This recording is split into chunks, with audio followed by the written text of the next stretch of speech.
নীলফামারীর সৈয়দপুর বিমানবন্দরে টাকাসহ আটক ঠাকুরগাঁও জেলা জামাতের আমির বেলাল উদ্দিনকে পরিবারের কাছে হস্তান্তর করা হয়েছে, জানান রংপুর মহানগর জামাত সেক্রেটারি আনোয়ারুল হক কাজল। বুধবার রাত 11:30টায় রংপুর মেডিকেলে চিকিৎসাধীন অবস্থায় তাকে পরিবারের কাছে হস্তান্তর করা হয়। এদিন সকাল 11টায় বিমানবন্দরে ৭৪ লাখ টাকা সহ বেলাল উদ্দিনকে আটক করে আইনশৃঙ্খলা বাহিনী। জিজ্ঞাসাবাদে টাকার উৎসের সঠিক ব্যাখ্যা না দিয়েই তিনি শারীরিকভাবে অসুস্থ হয়ে পড়েন। পরে চিকিৎসার জন্য রংপুর মেডিকেল কলেজের মেডিসিন বিভাগে ভর্তি করা হয় তাকে। এদিকে এ বিষয়ে সৈয়দপুর থানার ওসি রেজাউল করিম রেজা জানান, উদ্ধার হওয়া টাকার উৎসের খোঁজ খবর নেওয়া সহ আইনি ব্যবস্থার প্রক্রিয়া চলছে। উনি বহন করতেছেন না, এর কোনো অবৈধতা কোনো কিছু ছিল না। প্রশ্ন জেনে শুনে বুঝে এবং অনুমোদন সাপেক্ষে এনেছিলেন।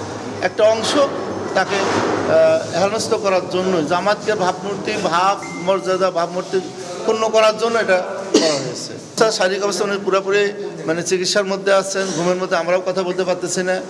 অনেক কিছু পরীক্ষা নিরীক্ষা রিপোর্ট আসে নাই, কালকে রিপোর্ট আসবে, আসলে চিকিৎসা পরবর্তী যেটা করণীয় ডাক্তারের ব্যবস্থা নেবে।